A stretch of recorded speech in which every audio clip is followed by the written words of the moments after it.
Hello, ഇന്ന് നമ്മൾ നോക്കാൻ പോകുന്നത് എങ്ങനെയാണ് പെട്ടെന്നൊരു പാലക് പനീർ റെഡിയാക്കി എടുക്കുക എന്നാണ്. ആദ്യം തന്നെ നമുക്ക് പാലക്ക് ഒരു ചെരുവൻ വെള്ളത്തിനകത്ത് ചോപ്പ് ചെയ്തിട്ട് നന്നായിട്ടൊന്ന് തിളപ്പിച്ചെടുത്ത് ഊറ്റി വെക്കാം. ഇനി അതൊന്ന് തണുക്കട്ടെ.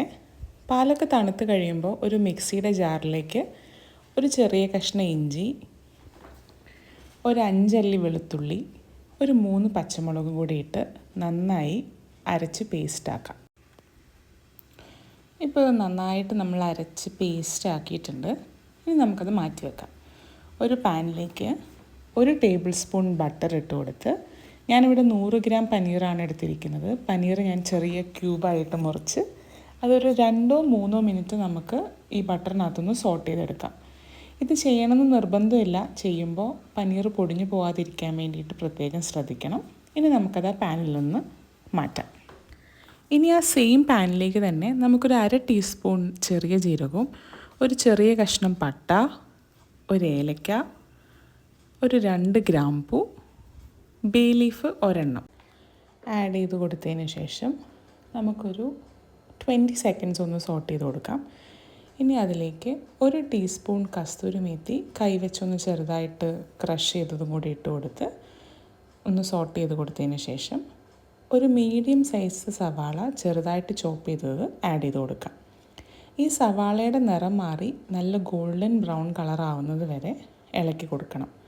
കസ്തൂരി മേത്തി ഓപ്ഷണലാണ്. നിങ്ങൾക്കതിൻ്റെ ടേസ്റ്റ് ഇഷ്ടമല്ലെങ്കിൽ ഒഴിവാക്കാം. സവാളയൊക്കെ ഇപ്പോൾ അത്യാവശ്യം കളറ് മാറി ഒരു ഗോൾഡൻ ബ്രൗൺ കളറായിട്ടുണ്ട്. ഇനി അതിലേക്ക് നമുക്ക് ഒരു മീഡിയം സൈസ് തക്കാളി, നല്ല പഴുത്ത തക്കാളി തന്നെ എടുക്കണം, അത് ആഡ് ചെയ്ത് കൊടുക്കാം. ഇനി നമുക്കതിൻ്റെ ലിഡൊന്ന് ക്ലോസ് ചെയ്ത് വെച്ച് ഈ തക്കാളി ഒന്ന് കുക്ക് ചെയ്തെടുക്കാം. തക്കാളി നന്നായി വെന്തുടയണം. ഇപ്പോൾ തക്കാളി നന്നായി വെന്തുടഞ്ഞതിന് ശേഷം നമ്മൾ അരച്ച് വെച്ചിരിക്കുന്ന പാലക് പേസ്റ്റ് അതിലേക്ക് നമുക്ക് ആഡ് ചെയ്ത് കൊടുത്ത് കുറച്ച് വെള്ളം കൂടെ ആഡ് ചെയ്ത് ആ കൺസിസ്റ്റൻസി ഒന്ന് കറക്റ്റ് ചെയ്ത് കൊടുക്കാം. നേരത്തെ നമ്മൾ ബട്ടറിനകത്ത് സോട്ട് ചെയ്ത് മാറ്റി വെച്ചിരിക്കുന്ന പനീറും കൂടെ ആഡ് ചെയ്ത് കൊടുക്കാം. ഇനി ഇതിലേക്ക് ആവശ്യത്തിന് ഉപ്പ്, ഞാനിവിടെ എടുത്തിരിക്കുന്നത് 1 ടീസ്പൂൺ ഉപ്പാണ് ഇട്ടിരിക്കുന്നത്. ഉപ്പ് കൂടി ചേർത്ത് കഴിഞ്ഞതിന് ശേഷം നമുക്കിതൊരു 7 മുതൽ 10 മിനിറ്റ് വരെ ചെറിയ തീയിലിട്ട് നന്നായിട്ട് കുക്ക് ചെയ്തെടുക്കാം. ഇപ്പം നന്നായിട്ട് കുക്കായിട്ടുണ്ട്. ഇനി അതിലേക്ക് 1 ടേബിൾ സ്പൂൺ ഫ്രഷ് ക്രീമും ഒരു 1/2 ടീസ്പൂൺ ഗരം മസാലയും കൂടെ ആഡ് ചെയ്ത് നന്നായി ഇളക്കി യോജിപ്പിച്ചതിന് ശേഷം ഒരു 4-5 മിനിറ്റും കൂടെ കുക്ക് ചെയ്തെടുക്കാം. ഇപ്പോൾ നമ്മുടെ പാലക് പനീർ ഇവിടെ റെഡി ആയിട്ടുണ്ട്.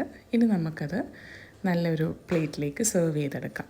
സെർവ് ചെയ്യുന്ന സമയത്ത് നിങ്ങൾക്ക് വേണമെങ്കിൽ ഗാർണിഷ് ചെയ്യാൻ വേണ്ടി കുറച്ച് കസ്തൂരി മേത്തിയും ഫ്രഷ് ക്രീമും ഒക്കെ ഒഴിക്കാവുന്നതാണ്. ഇത് ഓപ്ഷണലാണ്, യൂസ് ചെയ്തില്ലെങ്കിലും കുഴപ്പമില്ല. ഈ റെസിപ്പി നിങ്ങൾക്ക് എല്ലാവർക്കും ഇഷ്ടമായെന്ന് വിചാരിക്കുന്നു. വേറൊരു റെസിപ്പി ആയിട്ട് അടുത്ത വീഡിയോയിൽ കാണാം. അപ്പോൾ ശരി, ബൈ.